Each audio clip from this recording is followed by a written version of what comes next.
Yo, Flurs, how you all doing? I hope you're all doing well. It's good to see you guys. I'm glad to have you. We got a new member of the family.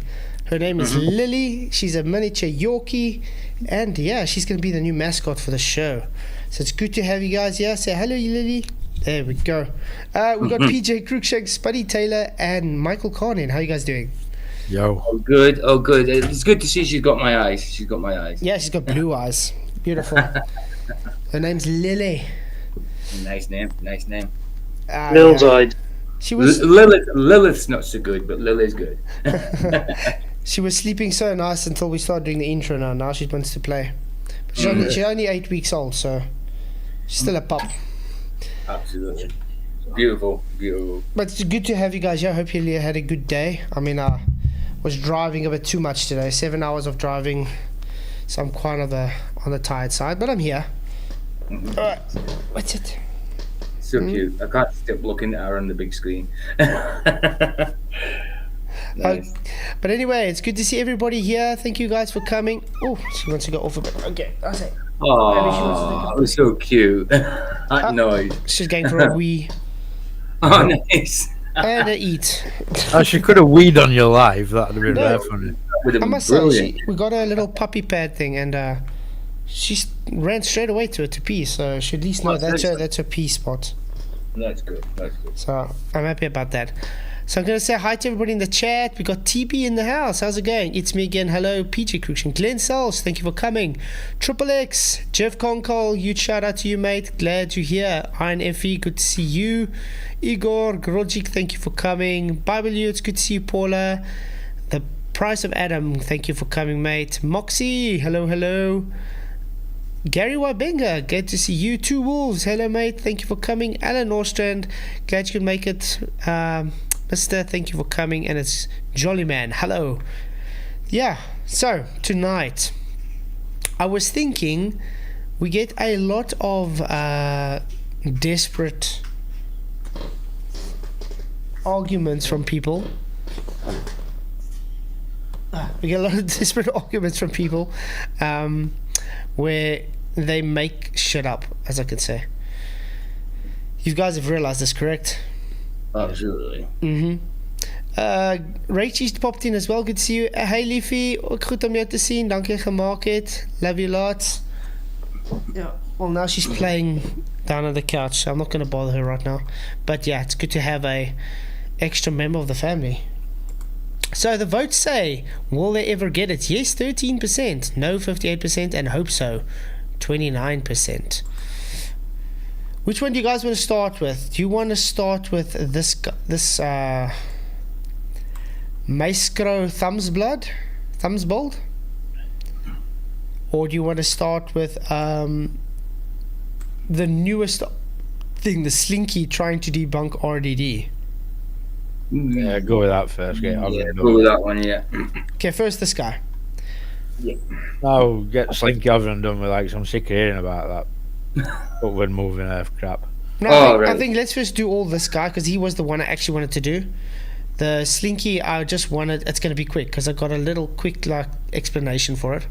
So but I got some videos to show though. So I think let's do this guy, and if we get to the Slinky, we'll do it. How's that? Cool. Because this guy, we think is Mr. Sensible Sock Account. We've told this before. Joined the 5th of June 2023, guys. So it's a very new account. Hey Jeff Gassett, good to see you. Which is really odd considering he's got some weird obsession with me and Michael. This is his sock account, Maestro. So yeah, he's definitely got really few different things. But I'm going to start on his first video. This one was 2 weeks ago. Remember, I don't even have to say anything. You'll see what he says. And then I'll explain why the guy actually doesn't bring anything. Worst rebuttals I've ever seen in my life. This guy really has idiotic rebuttals, guys. He doesn't have a rebuttal. No. Okay, I gotta put the music off because, copyright stuff.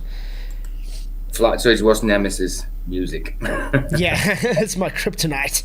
I think that's why he puts music on him so you knows you can't play him. Yeah. I don't think she'll bite the wise, Rachie, but yeah, But let's just read this. Keith, do you mind uploading an actual demonstration of a straight 2x4 beam looking curved at the end due to foreshortening? That would make a very strong case for your claim. I said that would be great. Make sure you hold all the angles. I'm very specific here, correct? I can do one better. Yeah. Like Pontchartrain. But that's exactly what it's in reference to like Pontchartrain. I actually did a video on this, and that's what he's replying to. But he's telling me it's actually curved. Oh, is it now? Yeah. It lives on a right tiny sphere then, doesn't it? Well, very small. You could walk it, and you could walk around it in half a day. Let's see. I'm just quickly looking for it, because remember it was in my kitchen. I was trying to say it's foreshortening. Where is it? I hope I can find the right one now.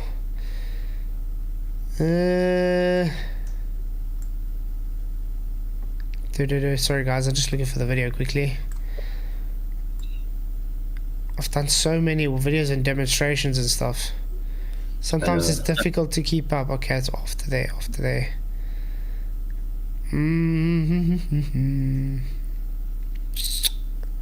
Anyway, because the foreshortening is what creates that. There we go. Which creates that illusion of see, there we go. That's a straight beam, guys. You can literally see it straight there, correct? You see no curves. No. Now look what happens when I change the angle. Hi, Flatzoid here. While I get many arguments from the anti-flatter side telling me that forced perspective and foreshortening do not show curve on a straight surface, while I thought I'd take this support beam that's in my kitchen, as you can see it is a straight wooden beam, and I'm going to take it just at an angle enough to make it look like it's curving downwards. This is the same effect that Soundly had with his Pontchartrain bridge argument. And note what angle we're looking at here, guys, for like Pontchartrain, okay? Just take that into mental picture here quickly. This is why we debunked it so quickly. Well, sit back and enjoy.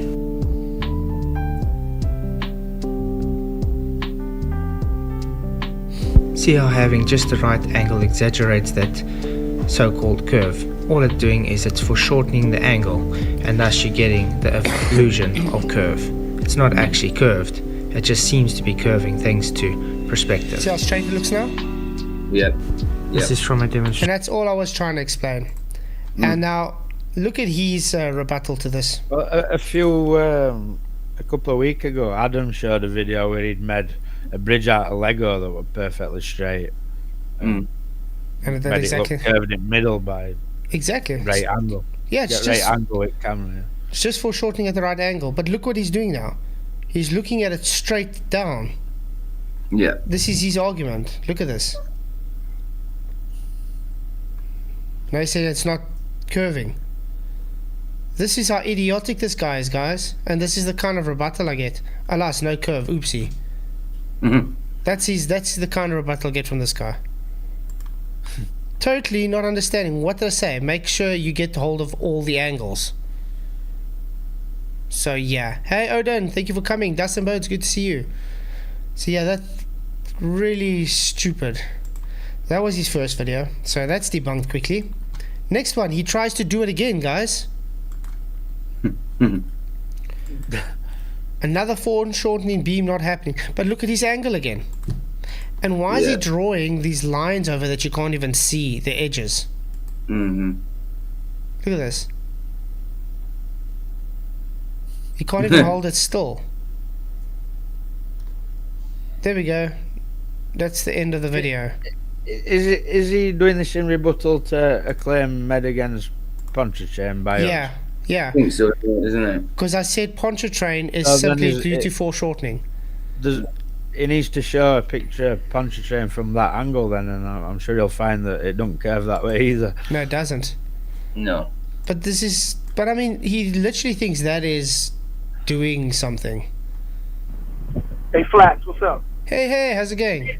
Hey, I always say individuals like this are, as to avoid the admission of being wrong or conceding to an error, they potentially play stupid, or they're authentically stupid.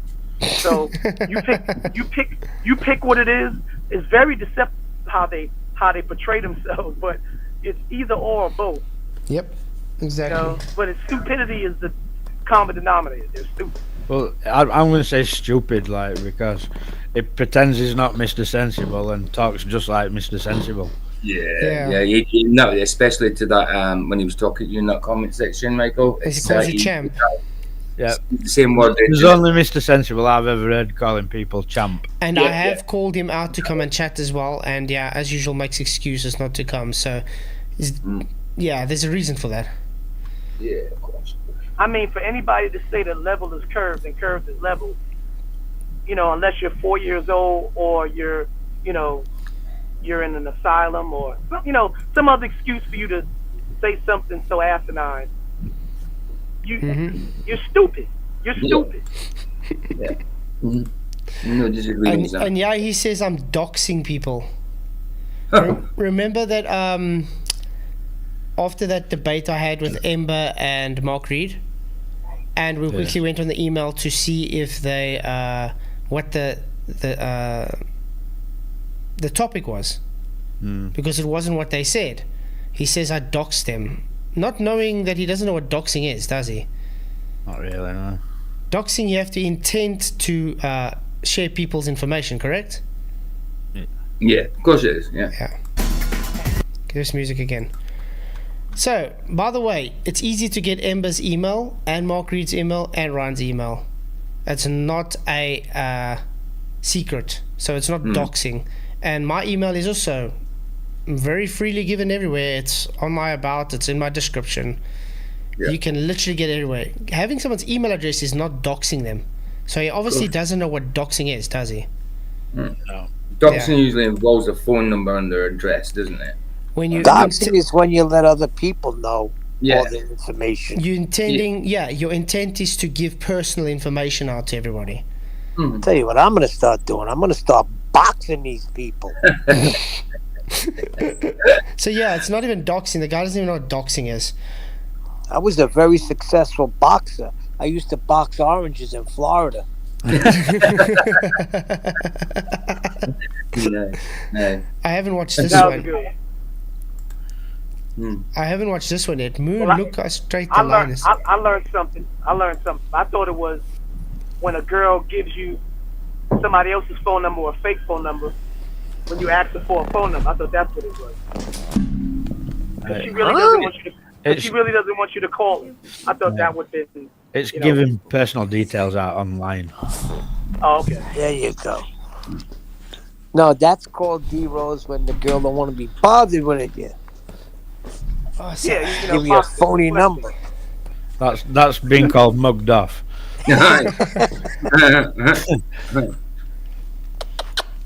Okay. Got it back. I haven't watched this one from him yet, so maybe we can watch this one quickly. Oh, music again. Really? Look how straight the line is. It does look a bit curved though, but okay. Like a dog's back leg.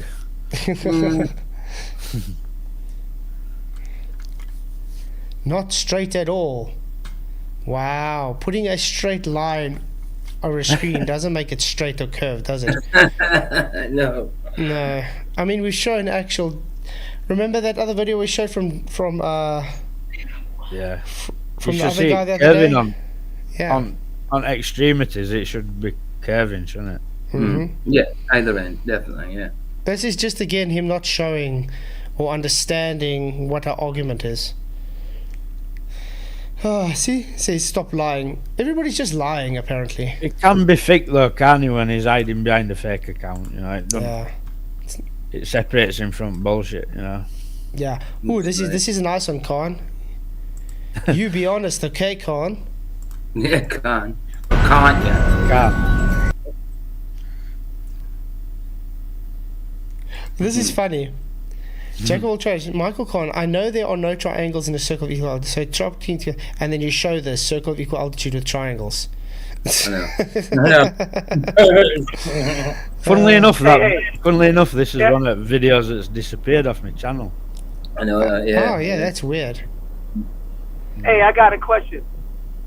In Yeah. the future, if we're getting a home built or we're hiring a contractor, should we first ask them if they believe in the Earth's globe before we let them build our homes? Because their perception of carpentry and angles and trigonometry and geometry got to be pretty jacked up. Yeah. And you might not want to trust them building your house, you know? Yeah, exactly. Hey Dan, good to see you. I think Neil, you do some construction. Maybe you should ask them. Just record it sometime. Do you guys believe in it's a globe? Do you want us to take the Earth curve into account when we build your house, or or should we just do it level like we've been doing it for thousands of years? Yeah, they say unintentionally you don't realize it, but everything is to the center of a globe when you measure. It's out of your mind. Crazy. I know. It's crazy, yeah. Anyway, this guy's argument is there's no triangles in circles you calculate. There's one there. There's one there. Well, 1, 2, 3. Quite a few of them. Don't you see that? Wait, there's even there. There. There's a triangle there. What's up with this guy? Guys, I even commented on this and the guy says I'm lying. See triangles everywhere? Yeah, see triangles everywhere. We do see triangles and there's more triangles. More triangles. The same one you add up, Michael. Read his description. The simpleton skywatcher and God-fearing flat earther. Wow. Michael, so it's actually against because you're a Christian, Michael. Yeah. Probably. Had to cherry pick his evidence to fake an argument. How many images of trilateration? What? Thanks to the pointing out the error, Michael. Those using distances instead of angles. Did he have to ignore to select the entry-level Forks evidence? Yeah, he put triangulation. He's changed it now. Yeah, it's trial. After I pointed it out. Yeah, that's right. Can you grasp the low entry level exercises or gross exaggeration of real deal, Michael? Can you? This is no. And who else says car the whole time? Mr. Sensible. Yeah, exactly. Sensible. Like I've never heard that, but I used to hear that in playground when I was like 7-year-old. But he does know this is the same thing Mr. Sensible struggles with, though. It's triangulation, not trilateration. He's got to say trilateration to deny triangles because it's no worky on his bally.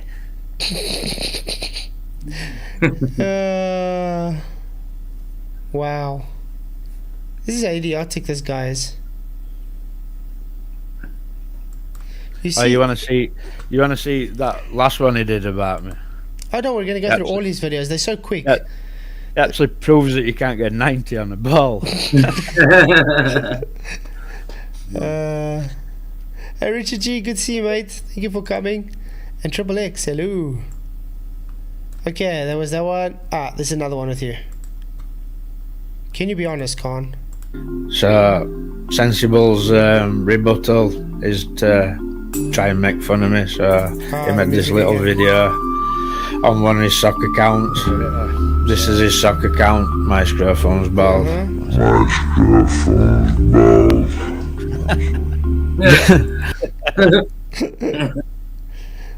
Yeah. He's bald. It is a weird name, though. Micro Thumbs Bald. I've renamed him Dumbs Baldy. Dumbs Baldy. See, triangles. Listen, if you're gonna try and make out that there's no triangles in celestial navigation, at least show pictures where there aren't any triangles. Is triangulation used in celestial navigation? Oh, really? No, this is pathetic. He's just that dumb, the guys. Putting triangulation in that say no results found. Oh. Shocking. How many citations have you brought up with that there is triangulation used? I've shown enough, Anna, really. I mean, he just debunked himself by the things he had on screen now. Them showing triangulation. Might as well actually buy a book or something and reading it rather than just searching in word search. Yeah. Yeah, triangulation is the angular measurement giving your distance. Trilateration is the distance. Yeah. You know, we're measuring angles with using a sextant. We're not measuring distance. We're calculating distance based on our measurement of an angular measurement. So therefore it's triangulation, not trilateration. This is why I say, that's why it's fitting for ignorance. Literally just ignorance, guys. But it's arrogant. That's scary. Ooh, Pause it a minute. it just said triangle there, did it not? Yeah, just pause it again. Say again, dear Rose. It's arrogant ignorance. Yeah, Yeah. man. There's nothing wrong with ignorance. We're No. all ignorant to something. But Definitely. arrogant ignorance is when you can't, because of your ego or your whatever it is that's preventing you, cognitive dissonance is not allowing you to accept the fact that, okay, Yeah. I don't know this. Thank you for telling me this. Yeah, exactly. They can't accept correction. Yeah. Yeah, exactly. He's ignorant, but through his arrogance, he don't realise he's ignorant. That's right. Exactly. Hey, Edu, not rap says literally incorrect. Is that so? Okay, should we go type it in for you, because just in case, just now you're saying I'm lying again. Again. Difference between triangulation and trilateration. This is so sad that we still have to show people this. Triangulation and trilateration are two methods used to conduct land surveying. Okay, this land surveying. Horizontal. The basic difference between triangulation and trilateration is that the triangulation involves measurements of angles, while trilateration involves measurements of length. Yep. Big difference. Big difference. Tell me I'm wrong. Just showed you. Oh, he says You're not. you're incorrect. Not S, not Mr. Sensible. Are you sure about that? Is it you, maybe? I don't care whether it is or it isn't, to be fair, but if it barks like a dog and walks like a dog, it's usually a dog. Yeah. Is triangulation used in celestial navigation? Yes, definitely. You even showed a spherical triangle. Is triangulation used in celestial navigation? Typing it in there doesn't make it not there. Don't prove no, does it, man? Just because No, they no, don't write the word triangulation doesn't mean the method's not triangulation, you utter dipshit. Exactly. That's searching for a word. That's it. They do suck a toe, dude. That's a triangle, correct? Or from a 90-degree triangle? Wow. If you've got 90 degrees and an elevation angle, surely you've got a triangle. Mm-hmm. Okay, I just got to end the music, sorry, because it really, it's, Freaky music, innit? I'm just scared I get striked for it. Ooh, what did he just show with a 90-degree? That was I showed that. Yeah. This height of the sun or any other star in the sky is called its altitude. And so the altitude is always an angle, so triangulation. Oh, wow. To be measured in degrees and minutes. The point directly over the head is the zenith. The angle between the lines drawn to the horizon and the zenith is 90 degrees, or a right angle. Wow, that debunks his whole argument, isn't it? Mm-hmm. Ooh, they seem to be making triangles. Weird. 90 degrees absolutely kills it straight away, isn't it? Absolutely. How can you have a 90 degree on a curved baseline? Nope. So it's game over straight away. Exactly.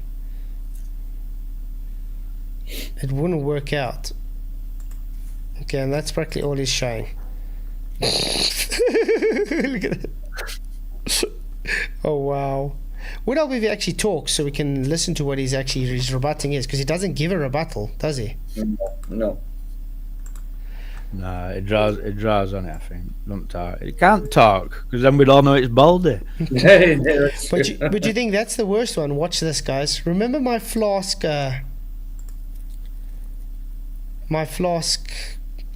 Yeah. challenge that has still been yet to be done, guys. They're trying really hard, but they're not getting it right. This is his attempt. But look at this. Flatzoid's flask flawlessly flawed. Again, that music. Okay, but he doesn't talk, so we don't need to. Determining the height of the thermos flask. I think he's going to have us talking there. And also note through basic trigonometry. So would this be in the same basis that for celestial navigation?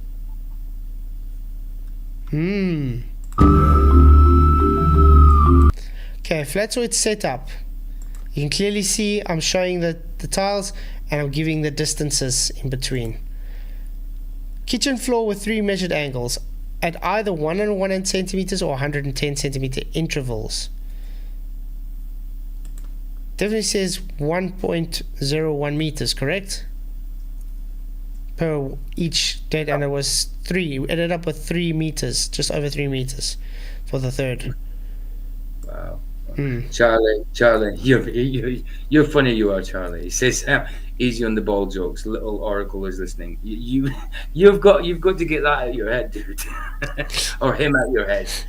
I mean, Earth is a dingleberry, Glenn. Hey, JTS Mania, good to see you, man. JT6, sorry. Actual height of that height of the. I want you to get the actual height of that. The flask. Look what he's showing here, guys. Can I point out something? Mashko, this is a different phone at a different house about 2 years before I did this challenge. So using a different phone at a different house, you can clearly see. Do you see a flask in front of you, guys? Does that look like anything like the same house or tiles? oh, This is how stupid the guy is. You know what's stupid is people actually have watched it and think that he's onto something. That's the sad thing Says of a all. I'm going to show you lot the. about people watch this crap. I'm going to show you the comments. Really bad. iPhone 6, 7 Plus. Yeah, These ballers have no interest in learning truth whatsoever. No. have they? But you know what I love about this video, though? This video is the epitome of why I brought this challenge out. This video proves, without a doubt, that these people have a bias and their maths works out, correct? To what their bias is. Does it make it reality? No, it doesn't. Why doesn't it make it reality? First of all, I never used this phone for my my demonstration. Mm-hmm. It's at a different house with a different elevation. So all his math works out compared to on his biased assumption of what that you understand. So his information, his foundation starting is wrong. And even his end estimation is anywhere wrong, by the way. But yeah, let's go on. It's still just music now, so we're not going to need to go on. See, giving the phone height, center of camera, blah, blah, blah. Doing his mathemagics, yeah? Flatzoid's flask. Okay, guys, did we see... Look here, look at behind the flask here. What do you see there? Now let's go look back to what we showed here. What do you see here, behind this? yeah. Let's look again. What's this? Does that look anything the same as that? Nothing. Different colors, different shapes, and pen. This is how stupid these guys are. They don't really look. Yeah, no. Okay, so Hey, I was just thinking. What is the famous term, layman term for heterosexual? You're either gay or you're straight, right? So flat Earth is a straight, and globe must be gay because they don't want to be straight. well, they do try and bend everything. Exactly. They like to bend over. They want to bend over. Okay, now says Flatzoid's measurements. You can clearly see this is not what he was basing my... I mean, is this how blind this guy is? I mean, you can see it's not the same house. It's unbelievable, isn't it? But he takes his measurements of his foundation from that. Must So- have had his spectacles on. Yeah. Go for ignorance. So look at this. Trigonometry variables. Pitch of the camera. Slope of the floor. And the gap. What slope of the floor, by the way? It's If it's a level floor. it's a level tiled floor. There's no slope. What gap is he talking about? Because my camera was firmly on the floor. Oh wait, he took the wrong house with the wrong camera at the shame. Yeah. And picture the camera. Yeah, that's how you get the elevation angle reading. Duh. Hey Skeptic, Okay. good to see you, mate. Thank you for coming. Okay, Spud got you. I'm saying Spud's just saying he had to drop because his internet shocking. Okay. Connection's shocking. Okay. iPhone pictures backwards, lowering the height of its camera. Determined through iPhone height. Again, what iPhone height did he get from you again? The one at a different house with a different camera? See, this is, you can just picture a silly bald monkey swinging about through gym, doing all gymnastics, Yeah, it's because it can't refute. But you see what the thing is here? No one has managed to get the measurement right. So they're trying very hard to do things like this. Now he goes and he does this based on false information. This is why I'm so happy he's actually done it, because now this tells me, you see your globe, guys, does exactly the same.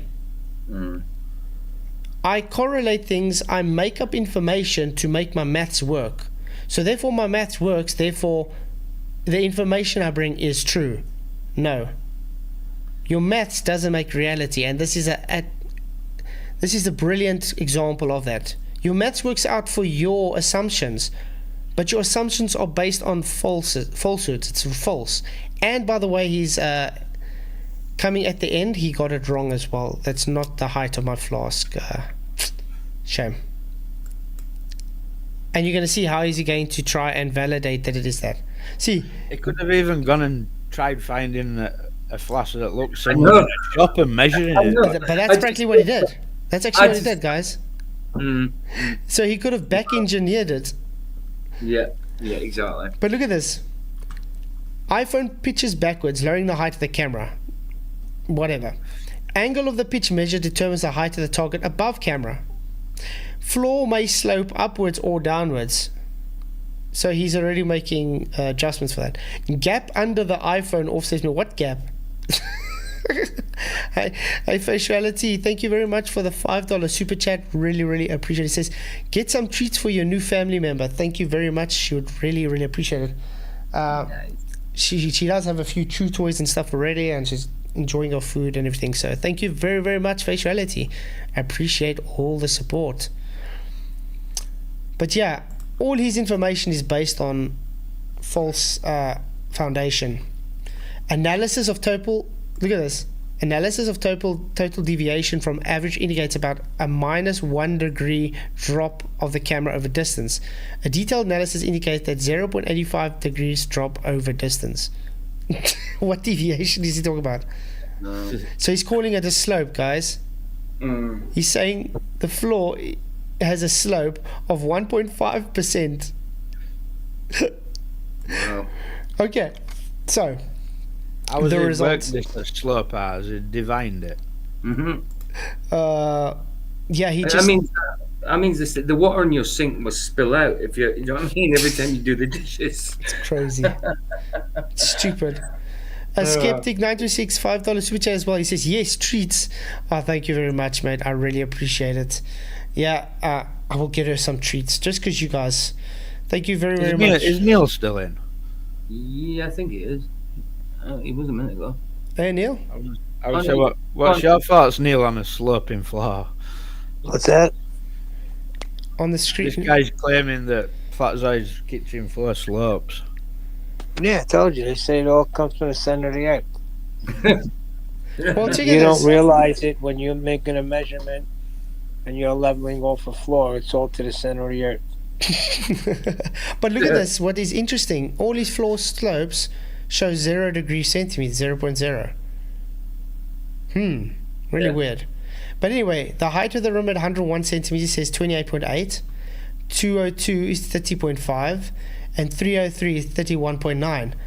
Guys, can I ask you something? Does a actual height of the flask change with distance? No. No. What is he showing here? On a flat floor surface, guys, remember? Thank you, Godzilla37. Also, $5 super chat. Treats, give us a trick instead. Thank you very much for the super chat, mate. Really, really appreciate it. Yeah, we're definitely going to teach her some tricks, that's for sure. But she's kind of intelligent already, I have to say. But thank you very, very much for the super chats. Really appreciate it. So yeah, but did you see, this is the whole point of my challenge.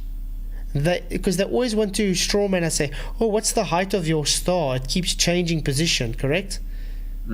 Because no matter where you go, it keeps showing a different height. Not understanding it's an apparent angular measurement. The height of the flask doesn't literally change. Proven here by what he's I'll showing say here. it again. They don't understand the word apparent. Nope. Or optical. Because his measurements here, his calculations here, are showing that the flask changes actual height with distance. Wow. Last time I checked, the flask stays the same, no matter the distance you go. It's just an apparent angular measurement. But don't worry.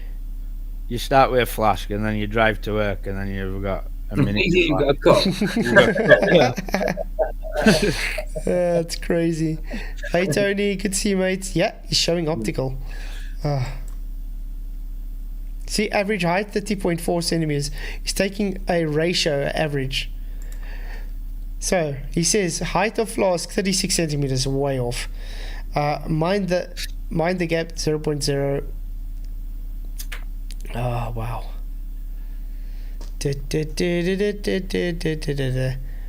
See, now he's putting ratios and he's changing everything, putting gaps in. You see? Changing the gaps, changing the height of the flasks, putting the ratios, average. But look what he's going to be based Almost this like on. he's in your kitchen doing it. Again, look at the kitchen where he's taking this height of. With what phone?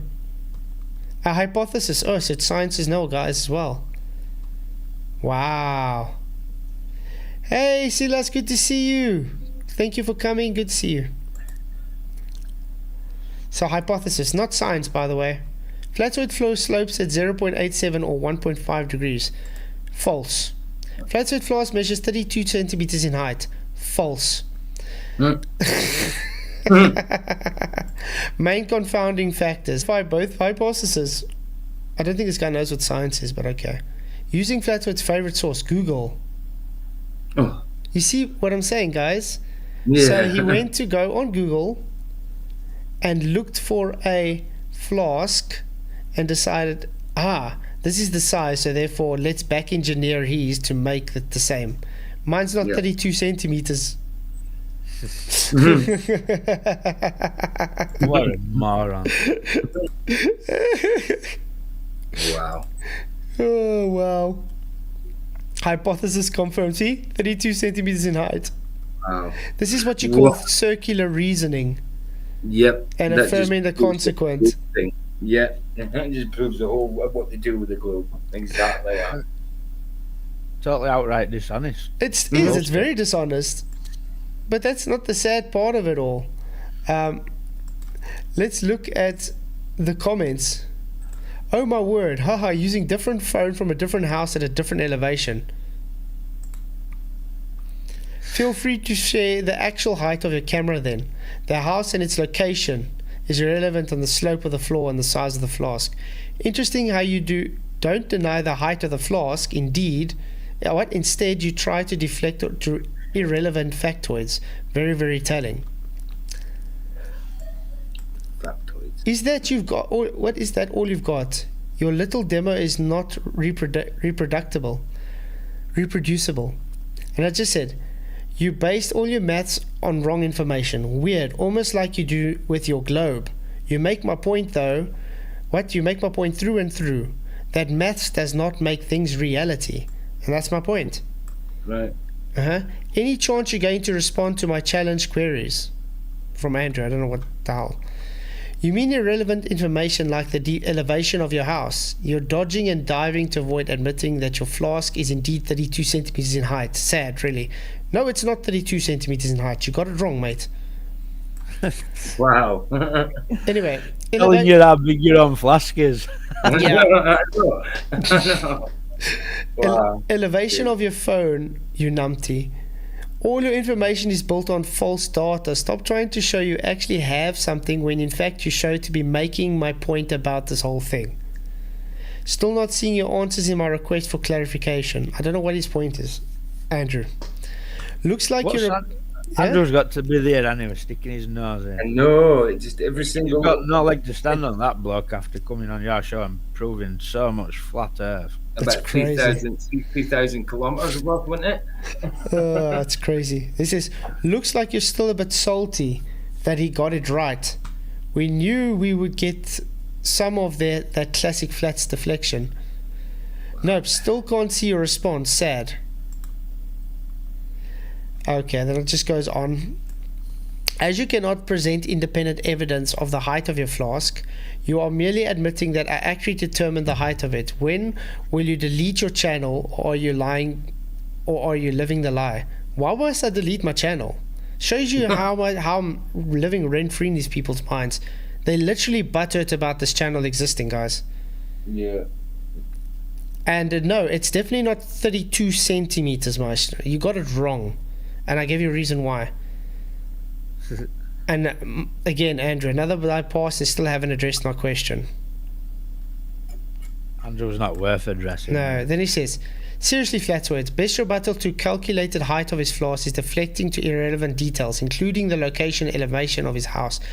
How much more intellectually dishonest can he become? Tell me What on how... earth has location of your house got to do with it? I did nothing about my location of my house, did I? No. I said he used What's the that wrong... got to do with it anyway? Yeah, he's got the wrong phone at the wrong house with the phone elevated at a different house for a different demonstration. And he based all his data off of that information. And I'm dishonest and intellectually dishonest, apparently. Yeah. Anyway, he's got an excuse for this as well, by the way. There's a video later. Did I hear Flatzoid say he would quit Flat Earth if someone could determine the height of his flask? Did I say that? Nope. Nope. I've never heard you do that. Nope. How can you quit flat earth? Like, you'd have to take yourself off earth. Yeah, it's reality. That's Andrew Johnson saying that as well. Yeah. Wow. If you didn't have a channel, he'd have no place to go. So That's why would also you true. want to do that, Andrew? You know what I mean? And then all I said is he got it wrong. And he says, given that you won't respond to requests for clarification of your methods of measurements, what is he talking about? I have an apparent angular measurement and distance. The claim is you guys can give me the actual height, so waiting, your globe claim. Remember the actual thing that started this challenge, McToon, making claims you can measure the actual height of the star, correct? Yep. Just like he did with that trailer of his. So I said, fine, here's my flask with the distances, give me the height. To this day, guys, it's been a year and he hasn't even tried. The master of trigonometry cannot do it. Correct? Master of nothing. Yeah. It's insane. Because the whole argument is it's only an apparent angular measurement. You can't claim an actual size because it's an apparent. It's not actual. Okay, I'll help you a little. You didn't measure the angular separation between the floor and the top of the flask like the normal person would. You measured the angle above the horizontal of the lower part of the lid, which means the height of the camera is important. Whether you calibrated the app is important. The height of the lid is important. The profile of your floor is important. Mashko made some guesses, measurements, and assumptions about these things and ended up with the same consistent answers of your 3 measurements. What? Did I give an apparent angular measurement for all 3 with distances? Yep. Yeah. There we go. Isn't that what we do with celestial navigation? Bring out the sextant, you take your apparent angular measurement, and then you work out your distance, correct? You only need 2 sides of a triangle to work it out. Now they've got their 2 sides. They've got the hypotenuse and they've got the adjacent.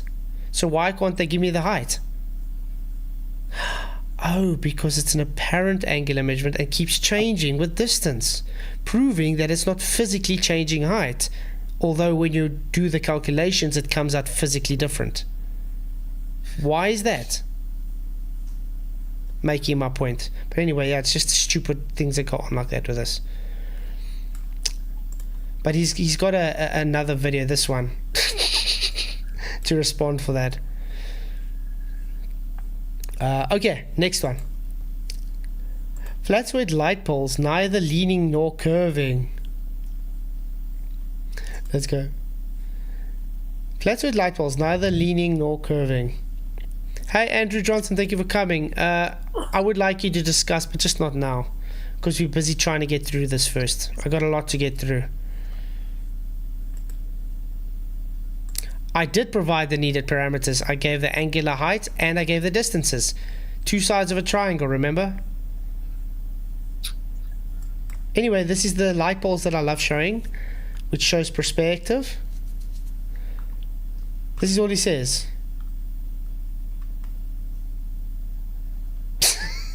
He just says, no, light poles neither leaning nor curving. Wow. Yeah, wow. Very insightful. It's called perspective. Yeah. By the way, why is he not drawing lines upwards showing how they're leaning away? Weird how that works, eh? I know they wouldn't draw this anyway. Sorry? But you drew one, didn't you? I did. I drew them on, yeah. But why would he draw that? Remember, he's doing the same as what he did with his foreshortening demonstration, showing he doesn't really understand what the argument is. Crazy. Okay, Michael, you on again. He's also got a line on them shadows in background. I don't know if the trees or bushes or something like that. They're not even some are higher than others.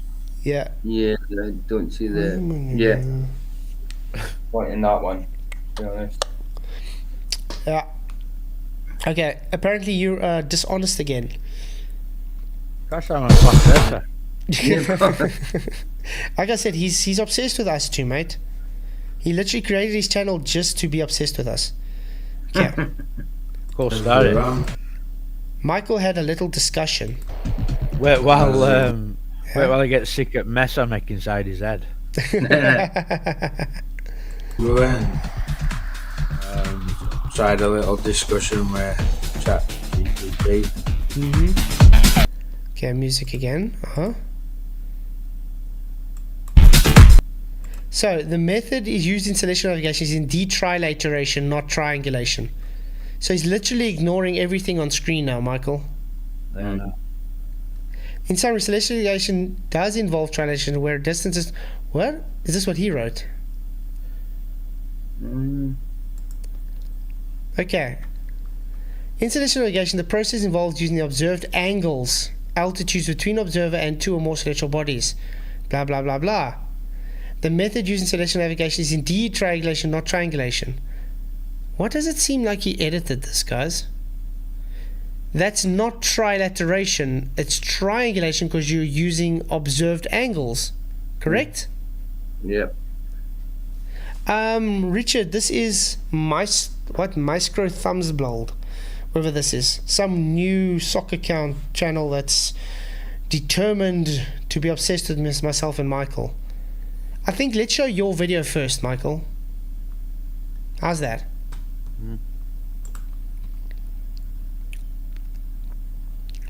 Wow, 56 watching. Good to see you guys. If you haven't already, please hit the likes. and share the show. It really does help to get out to a further audience. I really do have to search for you. Our accused are asking vague questions as well. I'm sure they're pretty much straight to point questions that I ask. Michael Korn, can I have your link again? I just can't seem to find you every time I have to send. Ah, there we go. Yeah. Should be, yeah. Oh, he actually put it in. Can you believe How's it? it going? So look, no matter how much information you put out, you still get these silly ballers telling you that you're wrong. There's no triangulation in celestial navigation. There's no triangles in celestial navigation. No matter how much proof you show. I mean, nobody really thinks that there's like triangles floating on the ocean. But when you connect lines between observer and the star's GP, forms a triangle. When you have three circles of equal altitude where they intersect is your position, that's triangulating your position. But it just seems like no matter how much evidence you show these people, they're still going to call you dishonest and a liar. But anyway, keep plodding on. Tried a little discussion with ChatGTP. Here's what I said and here's what it answered. Enjoy. Is triangulation used in celestial navigation? Note that, Michael, you showed what you asked him, correct? ChatGPT. Note with this guy's video, he doesn't show. He says, apologies for the confusion in my previous response. You are correct. So he already corrected the ChatGTP. You understand? Yep. Yes, triangulation is indeed used in celestial navigation. Celestial navigation is the method that determines position and direction of vessel of aircraft using celestial bodies such as stars, planets, and sun. Triangulation is one of the key principles used in the navigation technique. Uh-oh. So what did he ask him here?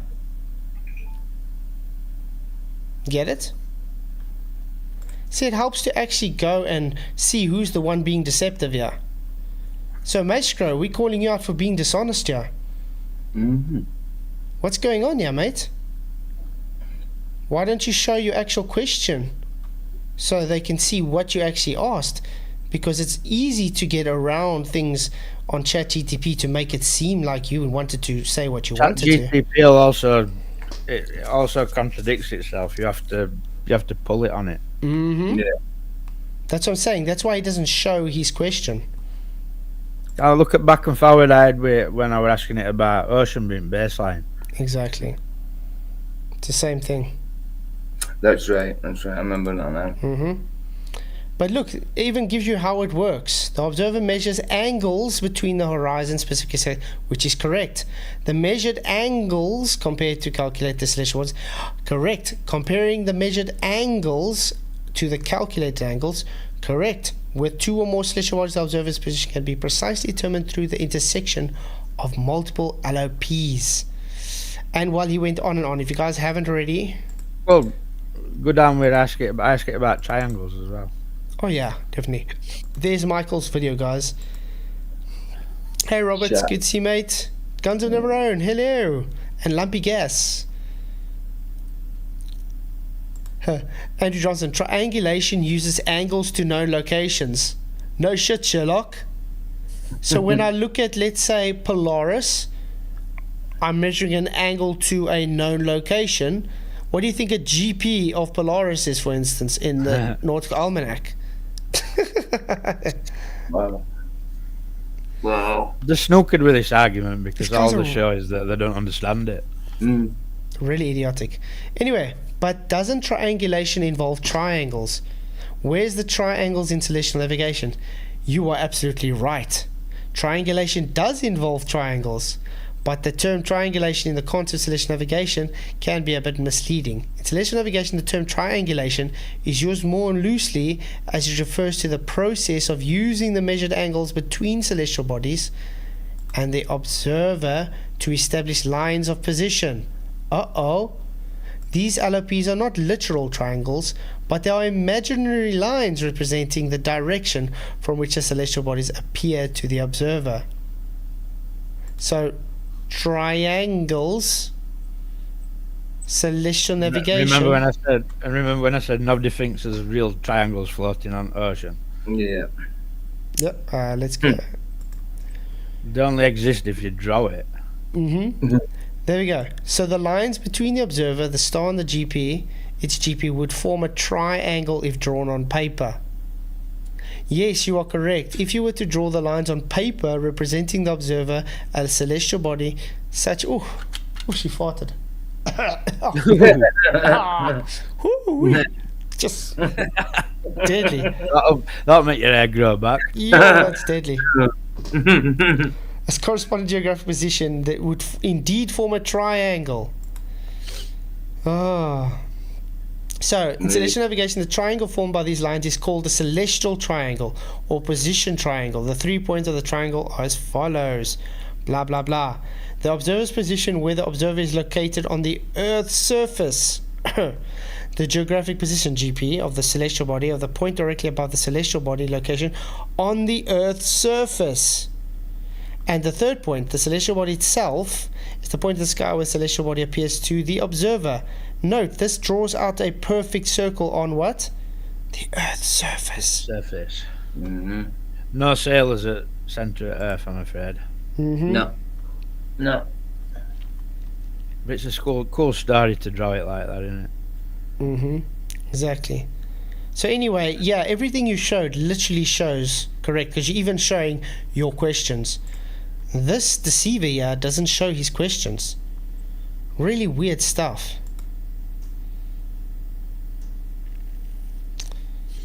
And by the way, it's very easy to edit that afterwards to saying it says trilateration, not triangulation, correct?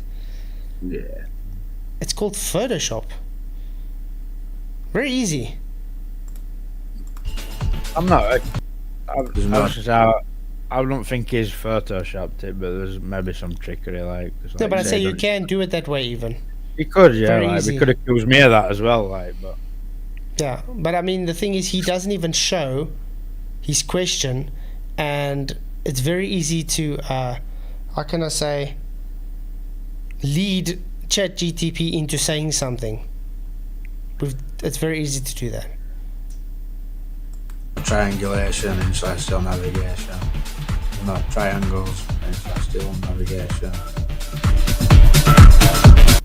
Music, music, music. What? So in summary, celestial navigation does involve trilateration, where distances from the observer's stars, global positions, are used to determine the observer's position on the Earth's surface. This process is similar to GPS trilateration, but the celestial navigation uses stars and other celestial bodies to reference points instead of GPS satellites. You see, it's very specific to how he was asking a question. See, I'd have then asked it and said, alright then, well, trilateration is supposed to be a measurement of distance. Triangulation is supposed to be an angular measurement, and see what it says to that, you know. But definitely. And look, this gives it away, guys. Look here. By measuring the angles between the observer and the celestial bodies, and knowing their global positions at a given time. So he's specifically talking about GPS trilateration now, trying to get it off. You understand? This is what you need to know with context. So what is the context this guy's been doing? The distances from the set of intersecting spheres on the circles of Earth's surface at the point where these spheres or circles intersect the observer's position. So he specifically is taking after the triangulation there and using the trilateration after that. Do you understand? So the guy's very dishonest. Well done, Maestro. It's actually easy to show you're just a deceiving bastard. Yeah. So this is for you, Maestro. When will you come in and chat so we'll actually know you're not Mr. Sensible? Where ChatGPT. Music, music, music. have three circles of equal altitude where they intersect is your position.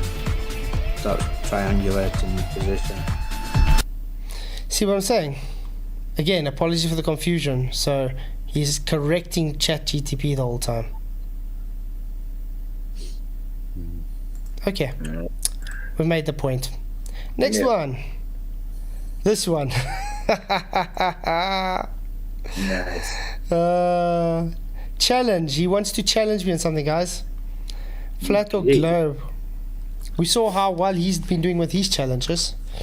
Mm-hmm. Okay. This is funny.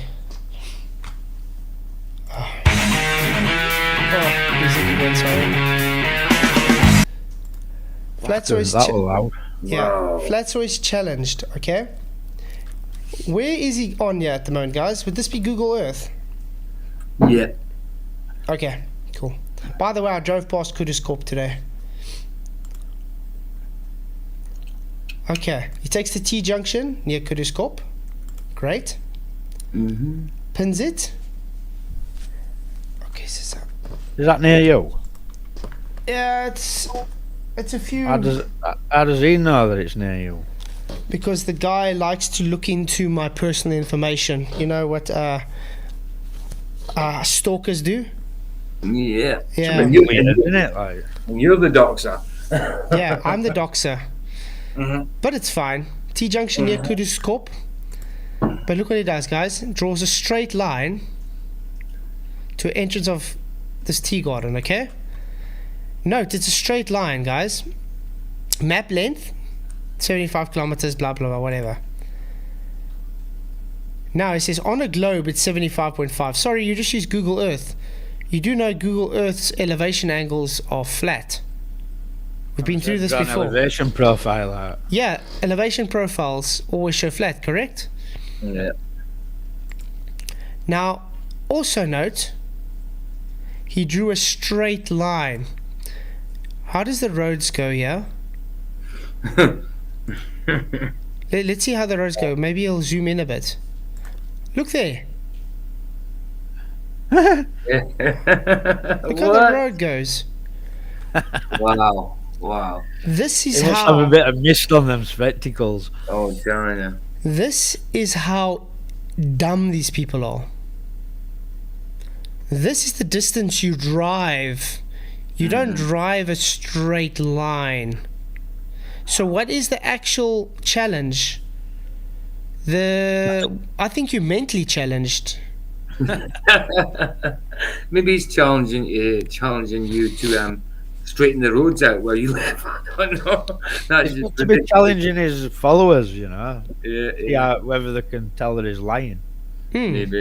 But Yeah. but I mean, first of all, this straight line distance he gave from Google Earth elevation angle shows it flat. No change in elevation at all. And he missed the point that if you travel on the road, look at the distances. Mhm. So yeah, he just showed it to be flat, not a globe. That's how dumb this guy is. Crazy. And that's his video, guys. As I said, this guy doesn't actually have anything. Oh, and this is the latest one. Oh, I love this one. This is the response to the other one because I said he got the flask wrong. Ah, good. Yeah. Yeah. Flatzoid caught deceiving again, guys. Note, this is very strong words used. What have I been deceiving? That would be intent to lie, correct? Yeah. Okay, let's see what I've lied about. Andrew Johnson. I wonder if this is Andrew Johnson's soccer account. I'm starting to wonder, guys. Mm. Because he is very proud of having soccer accounts, correct, guys? I doubt Andrew Johnson would call me champ. And Andrew Johnson knows where I live as well, so it's really weird. Yeah, but he could be feeding information. They'll get together and talk, don't they? Like, It's you know? really Yeah. weird. Anyway, I have the apparent angular measurements and distance. The claim is you guys give me the actual height, so waiting for your globe. This is, you saw that comment in the other video. Now, this is the what I used for the measurement. An inclinometer. What's an inclinometer, guys? Measures angles. Measures angles, yeah. Elevation angles? Elevation angles, yeah. Huh. Okay. Look at his argument. Excuse me. He says, Dusan says, excuse me, I'm lying. Okay. So, the tool measures the pitch of the phone. So, elevation angles.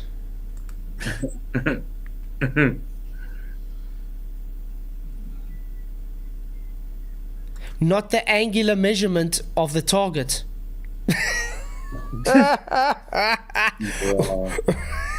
What? Does he think this isn't an angular measurement of his target? Tap to hold angle. Inclinometers are angular elevation measurements, you complete imbecile. Just like when you take a sextant, you are taking an elevation angle measurement. You know, when you move that arm, you're moving the scope. Yeah. Absolute moron. So why have I been deceiving, guys? Craziness. Can we say this is just because he's butthurt, because he doesn't have anything and he's too dumb to know anything? They're all butter. Yeah, I think They haven't had an argument for years. All they have is trolling and pathetic attempts. Yeah. Jeff Gass said South Africa's always been dangerous, so it doesn't really make a difference. All I know is if one of these guys had to show up to my door, poor guy. Let's just put it this way: they'll wake up in hospital. Absolutely. Don't have balls to turn up at your door, mate. No, we spoke about that before. They wouldn't. That's why the keyboard warriors. Yeah. Yeah. Big and tough, aren't you? Just hiding behind the screen, no face, no voice. Mm-hmm. Big name. You know? There's only one person out here, and that's God. That's it. Absolutely. But anyway, yeah, the guy doesn't even know what an inclinometer is. So that means I'm a deceiver. Well done. Okay, this is a new one from Brown's Logic. So even got Brown's Logic on. I haven't watched this yet. You guys want to watch that quickly? 37 seconds again. I don't know if he's going to talk this time. Okay. Here we have a diagram, right? Flight path, horizontal to ground, right? Tells you everything you need to know. You have Paula, yeah. Ooh. Just let me make a prediction. Mm-hmm. He's going to say Brian's a lying or dishonest. Yeah. Yeah, he's probably going to say, oh, you don't understand gravity. I don't think he's going to give any words though. He's just going to show it and say, you see, he's wrong. He said, Andrew says you're still not willing to discuss the problem. I said, yeah, but just not now because we're busy with stuff. I'm definitely Andrew, sling it up, mate. Yeah. I'll put in the link when Flats is ready. Because I'm not in the mood to chat for 2-3 hours on something that's already been debunked, even by yourself in that comment section. Yeah. You literally debunked yourself if you haven't realized I read it out. So anyway, yeah, we got plans tonight. We still got to go through the accelerating Earth stuff as well. So, yeah. Can we just do what's planned for tonight? Thanks. thrust, right, and drag. So thrust opposes drag, right? That's what thrust does. Thrust opposes drag.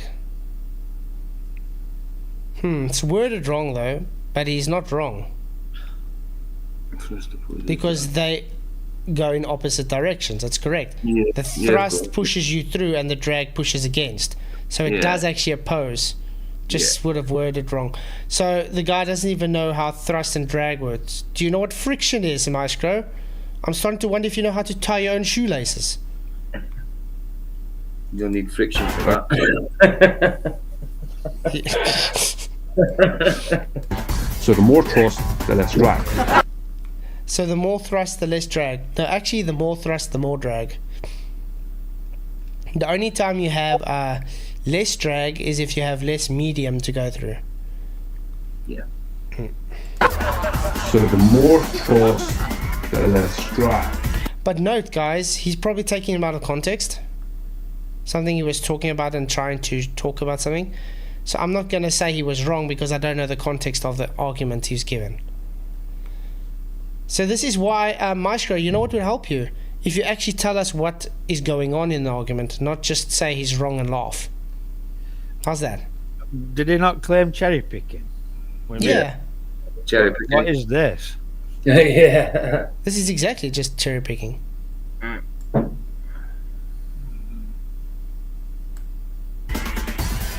Well, that's the end of that. I don't need to go any further, but I will, because the lift effect requires detail, so people understand it and can use it as an argument. So that's his... Okay, Wow. here we have... There we go, we're done with this guy. That was him, guys. Terrible. Terrible, terrible. I don't know who I want to show first. Let's see. Should we show Rachel's one first? If Rachel's still here? Yeah, Because Rachel brought out a new video. Springs debunk RDD as a force. Oh, shame, shame, shame. Springs... Who's meant to claim that RDD is a farce? RDD requires a force to work, obviously, but the force is the imbalance between the object and the medium. This has been really in the name. Disequilibrium. We've explained this so much times. The medium can't support the object. It accelerates due to its not being able to support it, aka a force present. But they can't accept that. But anyway, let's see.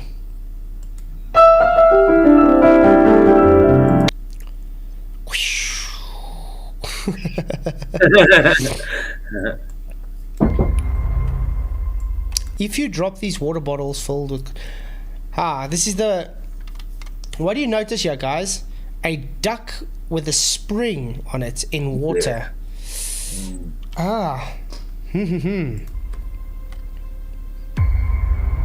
What happens to objects attached to the springs? Oopsie, why are they going down, guys? Very simple explanation, but we'll get to that.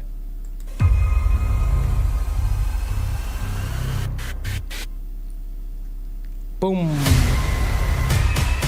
Bum. Just to the music, you know. Hey, Kenny West. So as you can see, as he is holding the bottle, the spring is being pulled up because the duck is less dense than the water and the water is pushing the duck up. Okay, yes, correct there. That's right so far. Yeah, relative density disequilibrium, correct? Yeah. Which is making the spring stretch. Okay. As he lets go of the bottle, the upwards force that was pushing the duck up is now no longer there, and therefore the spring contracts.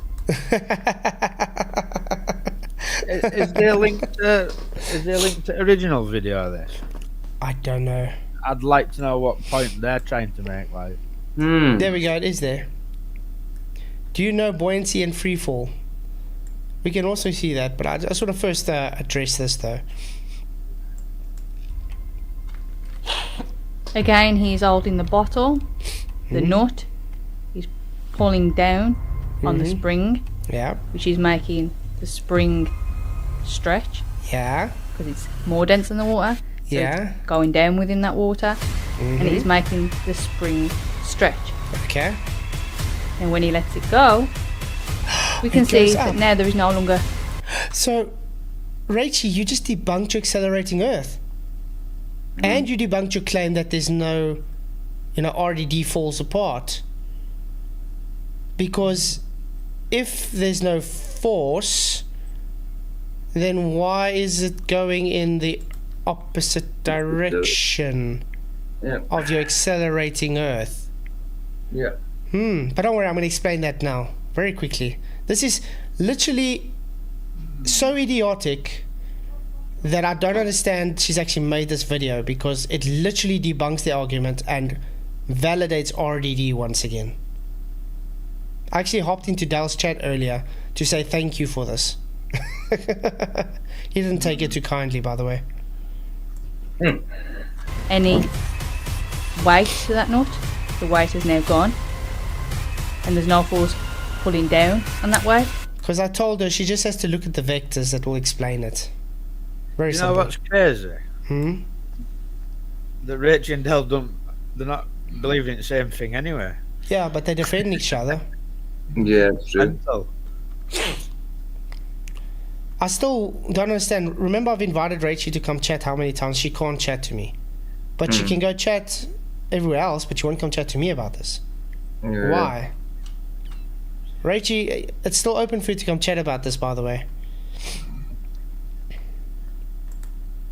So now the spring is the only force there, and the spring now compresses. And as the spring compresses, the nut is now pulled up by the spring. Because now the nut, even though it's still more dense than the water, it's no longer got that downwards force on it.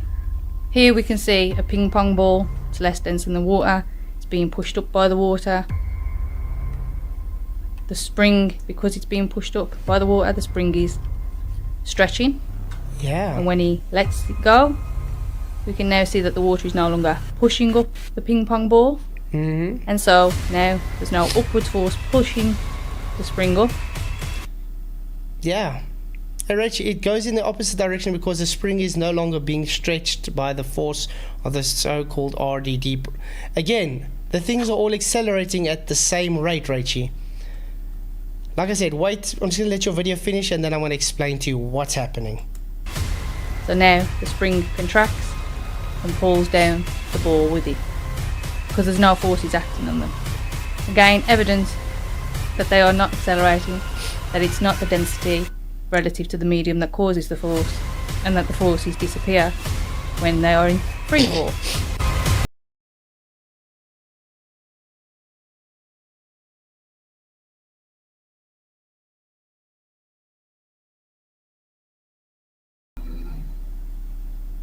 Oh yeah, that's pretty clear. Let's go to, let me explain it quickly. This is the duck, correct? Yeah. With the spring on it in the water. This is gas heating around in all directions. This is water. Now, Rachel, please pay attention to all the directions, all the vectors that a force is being applied.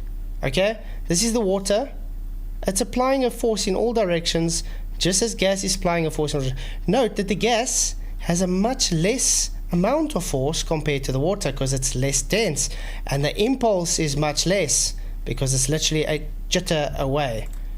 Now we have the duck, which is denser than the air but less dense than the water. So the duck has a force what? Downwards, forcing itself downwards onto the water. Now we have the spring. Note that the spring has a force also holding the duck down, and we have the water at a greater force pushing it up than the spring. Okay, so it's greater than what the spring is able to pull that spring down.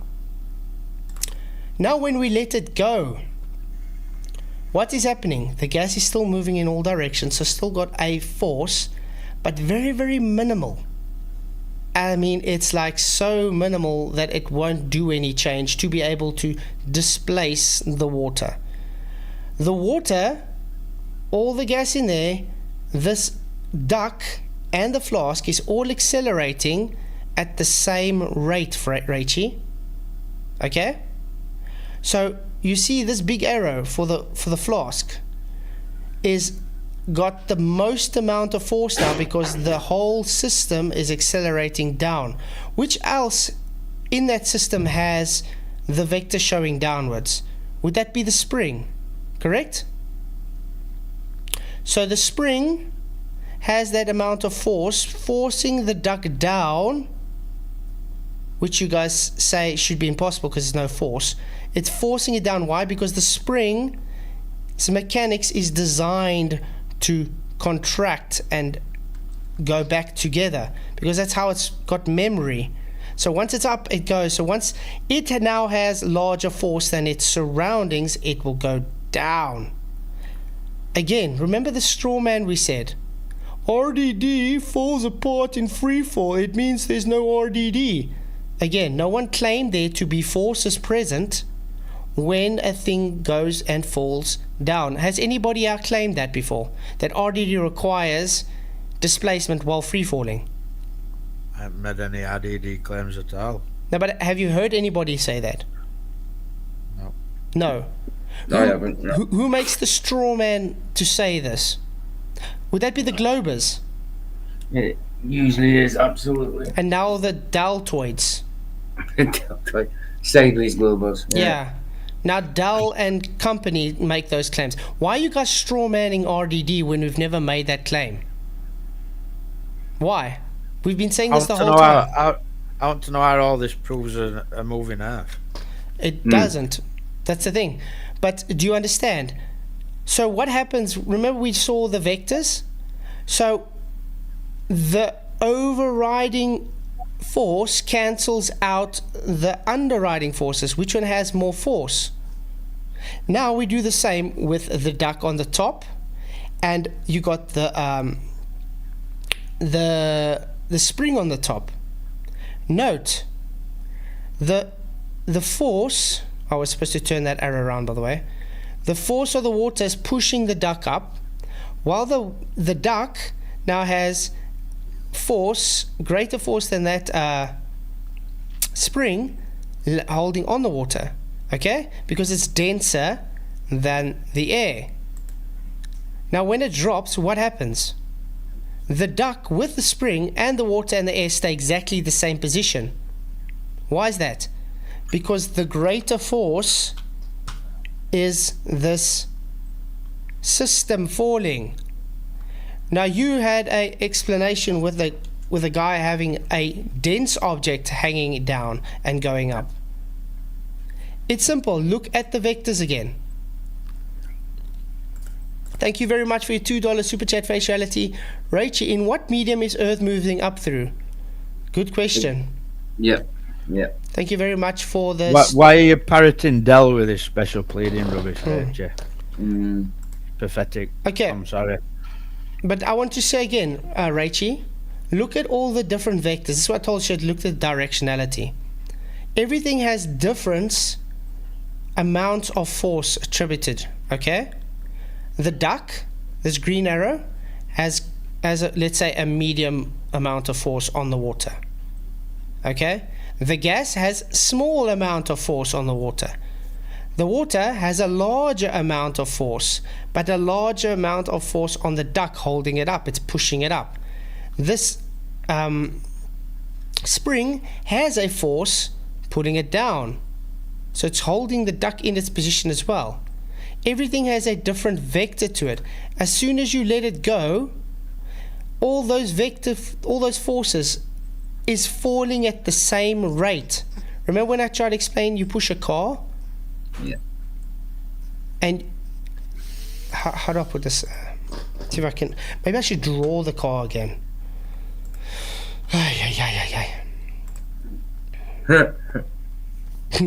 Here comes paint. Here comes the paint. This is really simple. I don't know why it's so difficult to understand. I really don't understand, Rachie. Let's draw a block. We're going to say it's a car, a red car, whatever. Okay, doesn't matter. We got a car here. And we got someone pushing it. Someone's pushing it, okay?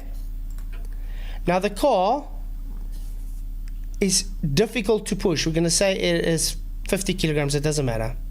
And now you got someone else helping you push. So you're applying more force onto this. Eventually the car starts moving on its own weight. You know when you've pushed it and it has momentum. Let's say your hands are super glued to the back of the car. The car will be pulling you forward due to its weight. It will have more weight than you. Its momentum will be greater, so therefore it will pull you forward you will not be pushing on the car anymore. You will be pulled with the car. Yeah. So you are not applying a force on the car anymore. The car system and your has the same amount of force going through the relative system. Get it? So when an object falls down, the whole system inside it accelerates at exactly the same rate. So no force are present because there's not supposed to be. Because the main force here is the object in the surrounding medium falling. Do you get it? It's like me pushing a car, and as soon as the car is moving of its own weight, because of its momentum, I am no longer putting a force on it. I am just moving along for the ride. Yeah. That is what's happening. Now, that duck or whatever with its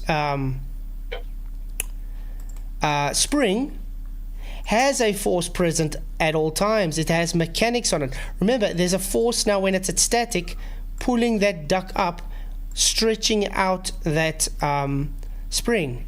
So as soon as it falls, that force can no longer exert a force pulling it up. Why? Because it's going in the opposite direction now, opposite vector. It's going down towards the ground, just like everything else. And the spring goes down with it because it's built that way. It has a force going in that direction. It's already in that vector, as I showed. Remember, the spring already had a vector going down. Did I make that sense now, guys? Very simple to understand? Yeah, easy. Yeah. Yeah. That's about it. Thank you, Rachie. And then I want to show this guy Slinky. Yeah. Ah. Ooh. Now notice, guys, he doesn't attach the Slinky in the way to the bottom of the bottle by actually, look there. It's sitting at the bottom. It's touching the bottom, correct? Yeah. But he didn't fasten it to the bottom. No. Let's slow it down. Let's look what happens when he lets it go. He actually lifts it up a bit first. Look there. Lets it go. He's let it go. What happened? Did the bottle leave a gap now between the Slinky and the bottom of the Slinky, the bottom of the Slinky and the bottom of the bottle? It left a gap. So that would show the bottle had momentum before the bottom of the Slinky. Yeah. Okay? Yeah. Now, remember, everything, as I said, has a different amount of impulse, has a different amount of force attributed over a time. So everything has to catch momentum and catch up. So as soon as it catches up, Yeah. that Slinky now has a force to that ping pong ball, which is constricting back to its shape because it has memory.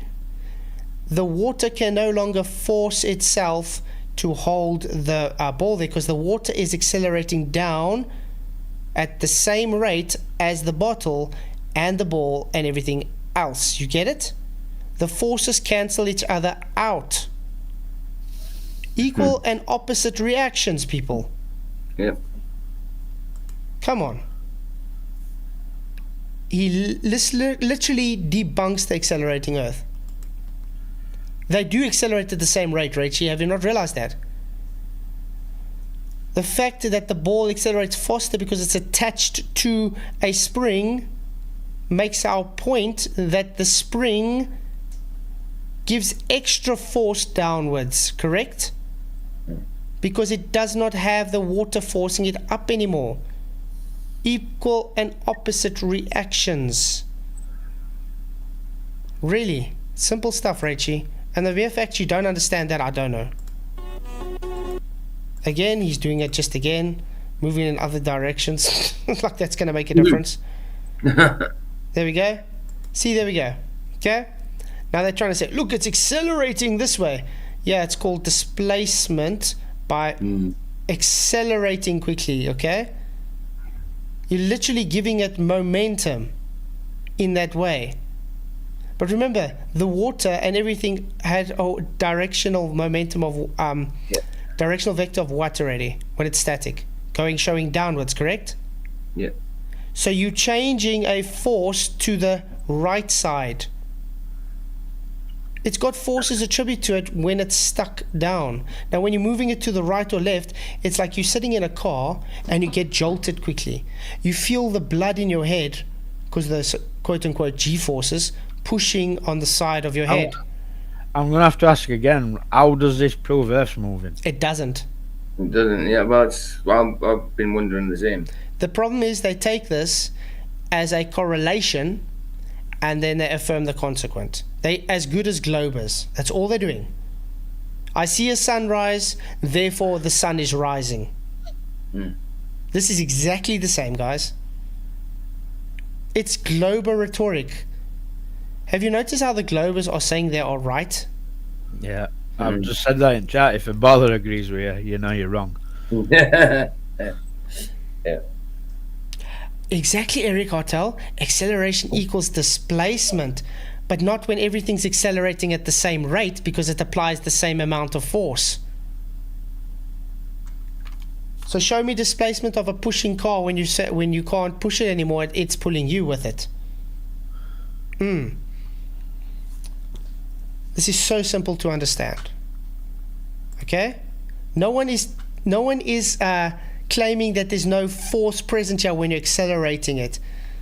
Definitely a force present. But you guys are false equivocating it to... Oh, and look, what's happening here, guys? Let's go back quickly. I'm going to slow this down. Notice what's happening when he's moving forward, okay? The ball is leaning forward, that's what you expect. But look what happens while he's going. Look at that curve. It's starting to go back, so the ball's starting to wrap back on itself while it's still accelerating. Sloshing around. Weird. So not uniform. Again, Rachie, which direction is this water sitting at the moment? Is it sitting left to right? Or is it sitting downwards? You're pushing it in an opposite direction now to where the force is attributed. What do you expect to happen? F equals ma. When a force is present, a mass has to accelerate.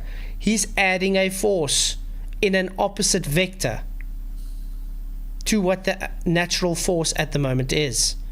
It's space-time. You said that. Oh, yeah. Eric Attal, again. Hey, Dala, good to see you, mate. Thank you for coming. Glad you came again, Eric. I've just said it 2 minutes ago. Everything falling at the same rate has the same amount of force, same momentum, same conservation of momentum. You get it? So they cannot give different amounts of force on each other. It's not hard to understand. This is literally globe rhetoric being pushed here. So when a body is immersed fully in water, listen to this, guys. It experiences an upward force. And that's very easy to see because if I leave this ball, you can see it bobs up. Yeah. Just like we explained with the duck. It is an upward force. You would agree. It literally causes an acceleration. Now, let's take their thinking into play here. What do we observe here, guys? Is this water stationary? We observe it stationary, correct? Yeah. Not accelerating, correct? Is it displacing the ball? Yeah. Not yet. It is. Yeah. It pushes it, yeah. It pushes the ball away, so it's displacing. It's showing a force.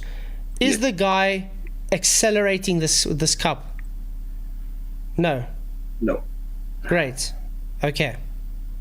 Why? Because water is pushing it with an upward force. And this upward force is also known as upthrust or buoyant force. Yeah. The problem is they want to now say, you see this static cup on a table is accelerating upwards. Oh, right. Yeah. Why? Because we take a bottle and drive in a car.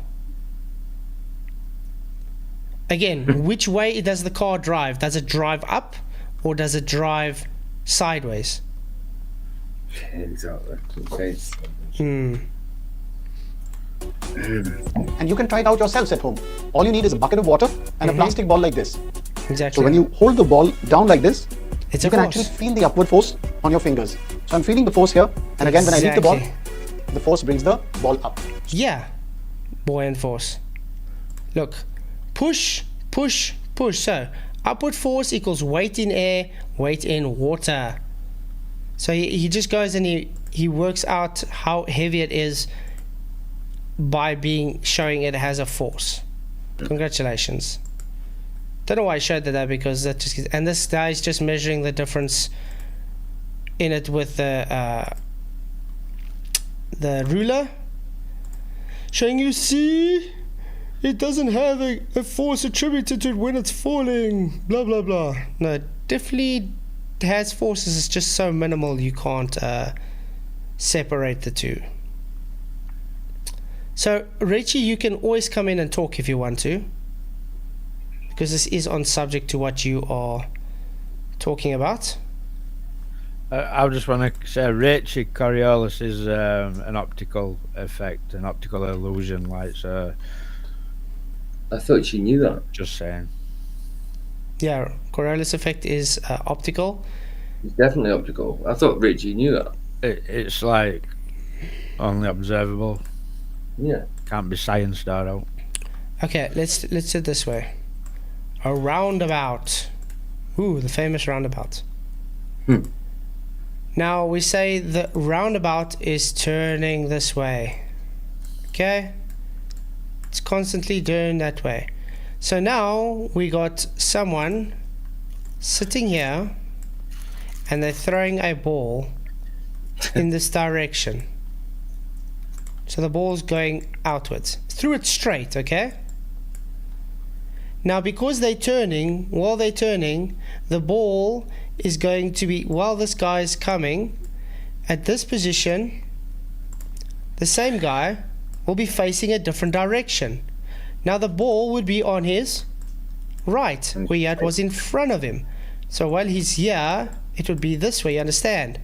So it will appear to have a deviated path.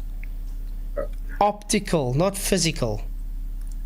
That's Coriolis effect. Appear to deviate, not actually deviate. Rachel Don't you says, need two reference frames as well for Coriolis? yes, you do. You would have to be on the observation, on the non-inertial reference frame, watching the ball in the inertial reference frame, having an apparent deviation. It's a total non sequitur compared to the argument at hand with the bottle falling. Rachie, would you want to come in and chat about this quickly? Really would appreciate it. No. Stick the link in if she wants to. Yeah, nothing accelerates forever.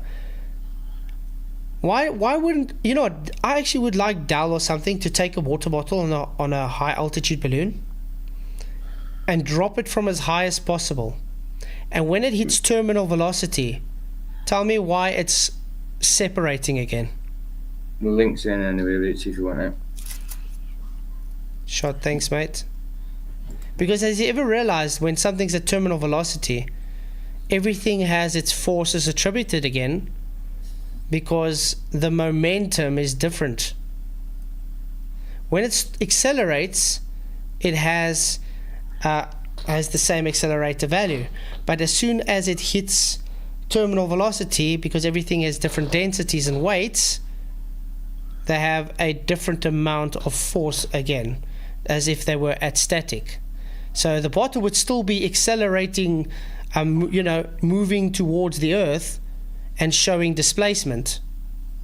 But Their argument is if something's moving towards Earth, it's the moving towards Earth that causes the displacement, correct?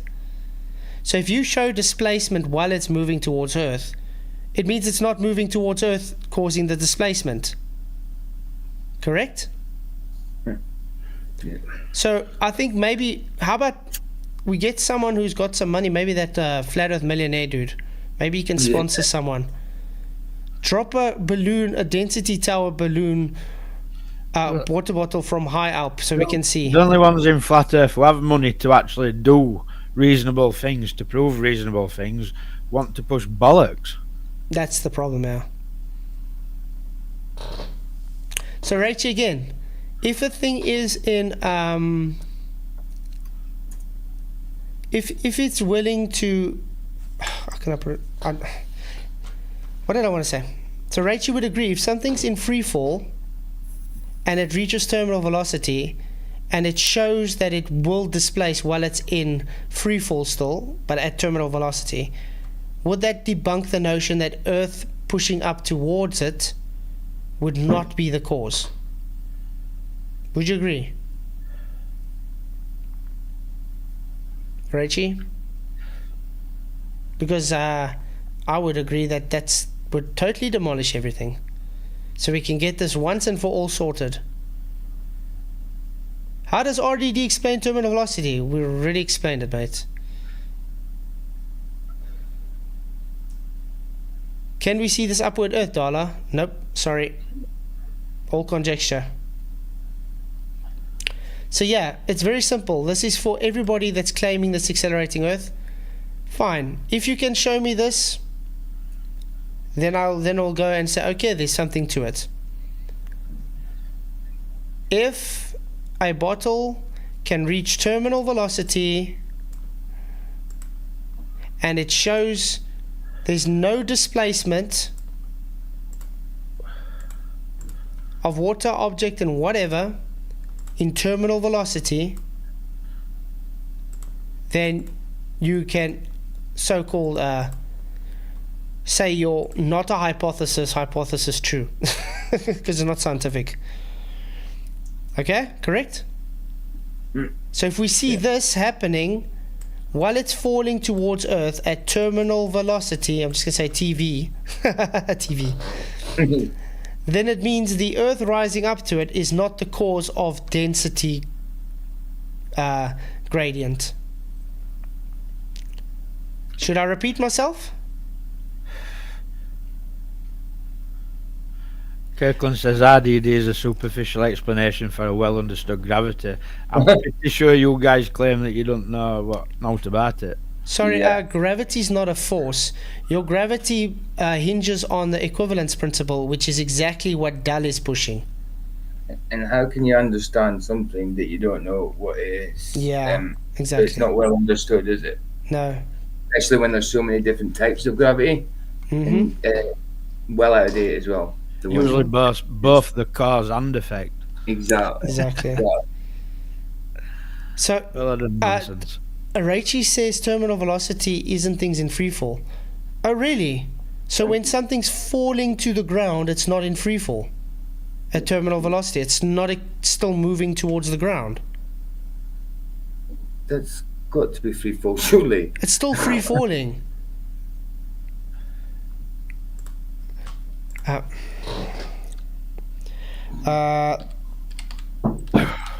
Let's do this quickly. There should be something we can see.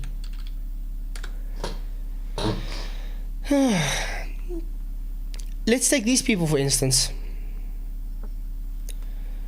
Skydivers, guys. They reach terminal velocity when they fall, correct? Yeah. Raichi, tell me something. When they reach terminal velocity, they're not free falling anymore. So does that mean they don't reach the ground? The ground reaches them. Sorry. Yeah, they're not falling at all, are they? Like, ground's reaching them. Eric Hotel, yes, I say there should be terminal at displacement at terminal velocity according to RDD, because of the different forces applied. So Yes, there's a force pushing on the object, Andrew, not the objects inside the flask at terminal velocity. You see, this would be the air pushing towards it. That's why it's at terminal velocity, because it can't accelerate faster. The things inside here are now having force attributed to it in different things, because this thing is not accelerating anymore. It's at a constant. This whole thing is at a constant now, going down towards the Earth, hence terminal velocity. But everything inside it can now displace again because it has different forces attributed to it. You get it?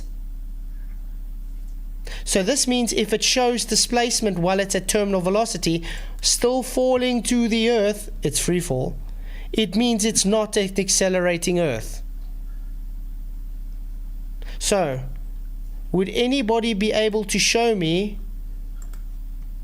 Gravity's not a force, Mr. Andriug. No. Gravity's not a force. So, would anybody be able to get hold of someone that's able to do this demonstration? Would be very much appreciated. How about Wolfie? Wolfie, you fly planes. Why don't you take a bottle, density tower bottle, and throw it out the plane while you're flying? Strap a camera to it and throw it out of plane.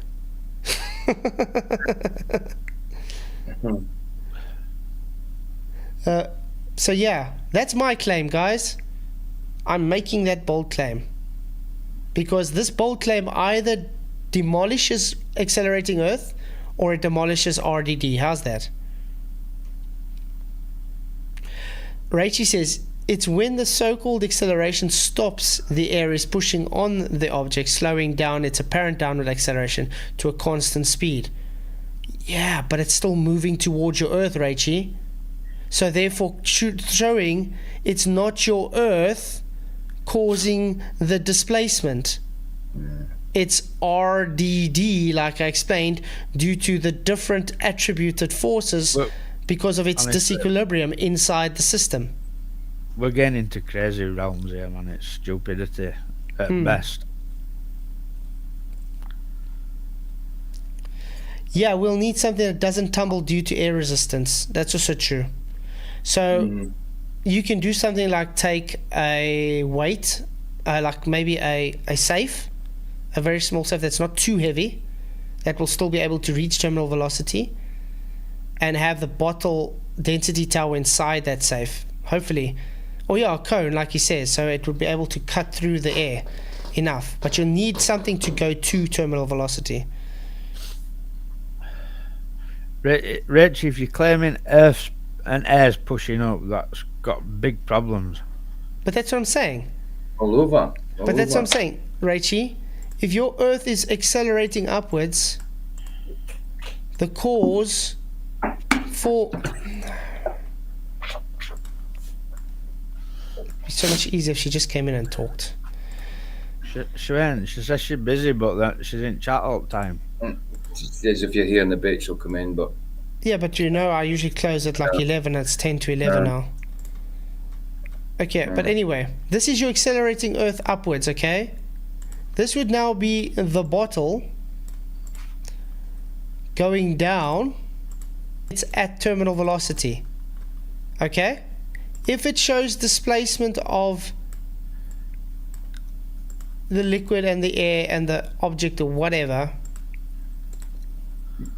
it shows displacement at terminal velocity, that would mean this rising up Earth is not the cause for displacement, because this bottle is still going down towards the ground in the opposite vector while showing displacement. If it does this, it shows RDD to be true because of the different attributed forces inside the system, like I explained. If it shows it's still not displaced while it's going down, then your Earth has something to it. So it's a one or the other argument.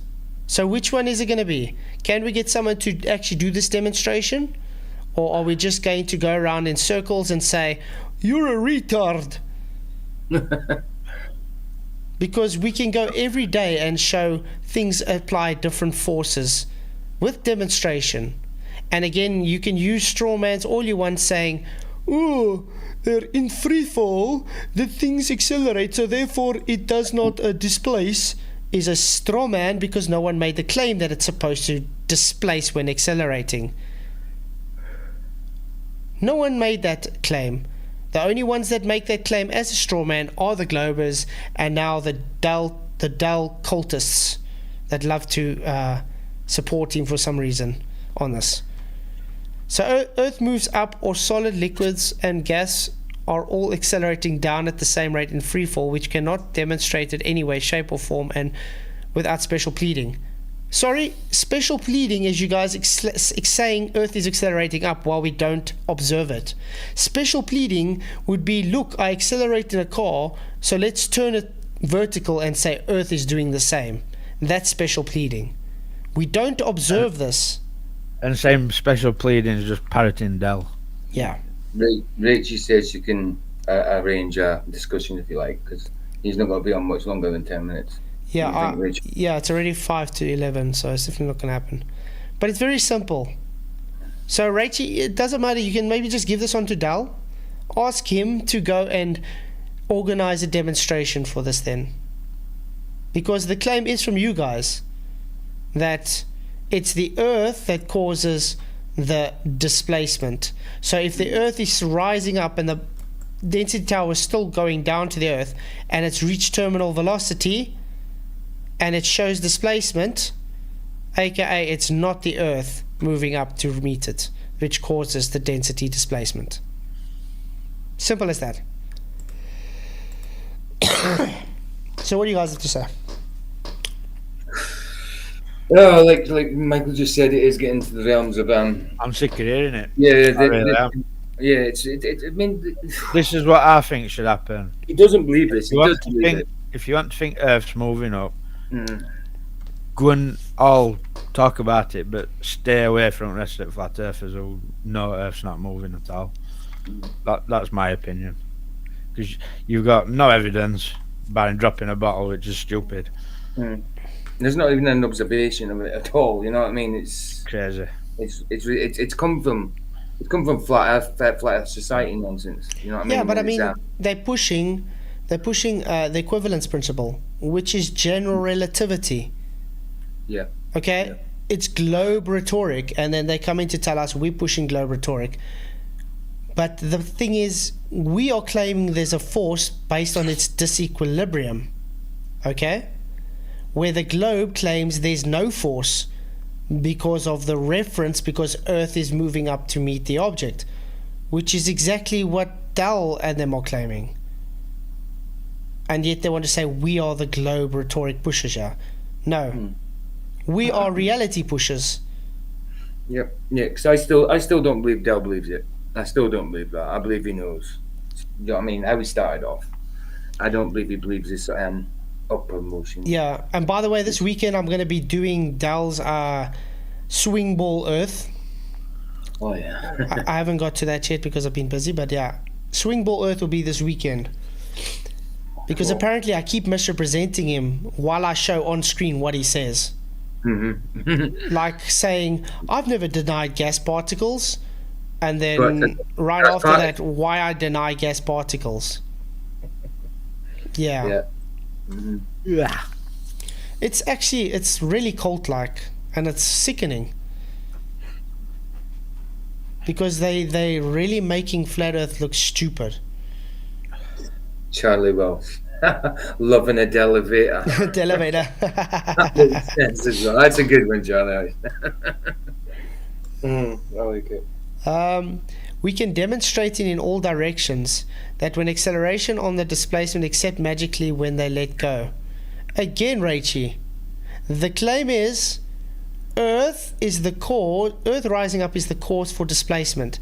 So if an object is still moving downwards to the Earth, okay, it's moving towards the Earth and it's at terminal velocity and shows displacement, it debunks the assertion that the upwards moving Earth is the cause for the displacement. You get it? because you claim when the object is static on the same held inner hand on Earth, it's showing displacement because it's accelerating with the Earth. So when I let it go and it reaches terminal velocity and still moves towards the Earth and shows displacement, it means it's not the accelerating Earth. I don't know if I have to say it in a different language.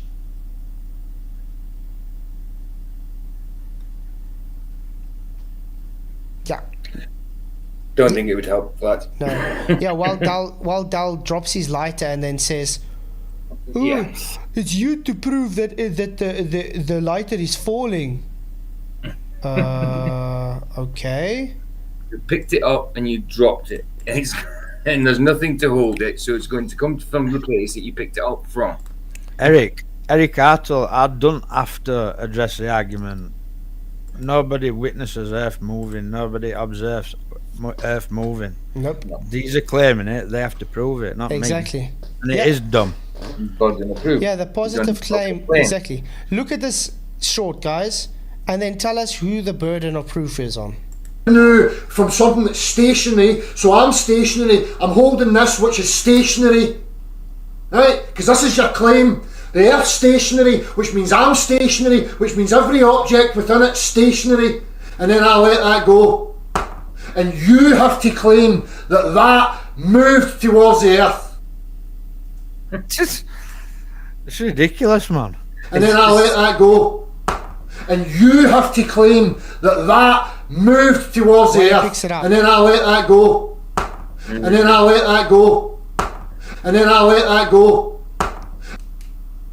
Now you need a fucking mechanism. Now you need a force, which you don't fucking have. If you recognize that acceleration is a change in velocity with respect to time, you can take this change in time interval and move it to the other side of the equation using some quick algebra. So you'll get that force multiplied by change in time equals mass times change in velocity, and that is the impulse momentum theorem. And we just saw the lighter accelerate to the ground, correct? Yep. Yeah. So the burden of is on who? Dal. Thank you very much. Do you guys have any closing statements? It's just getting ridiculous now, isn't it? If you got to keep claiming that, it's like I say, it's. I don't believe he believes it. I can't understand. It's going down while we can see it go down. Weird. Wow. So yeah, guys, I just want to say thank you all for coming. Oh, the pooch is so cute. If ground's coming up to meet that lighter, why can I not see Dell's feet? Yeah, but why did he have to go and pick it up again? While he picks it up. Oh, you have to prove that the lighter fell to the ground while he literally bends down and picks it up. Yeah. It's crazy. It is crazy because it basically saying if there was none of that, we'd just be floating. That's it. No, all they're just doing the globe stuff. It's just based on how you view it. It's based on your reference frame. Yeah. Yeah, Einstein. So yeah, guys, I want to say thank you for coming. Really appreciate it. Tomorrow night's going to be another good stream. Thank you for having a good show. Hey, bruh, chocolate sign. Hey, bruh. So yeah, I think let's get this challenge out to everyone. Would we be kind enough to let Dal and all the people saying accelerating Earth, if they can demonstrate a bottle in terminal velocity not showing displacement? Yeah. Terminal velocity not showing displacement while it's moving towards the Earth.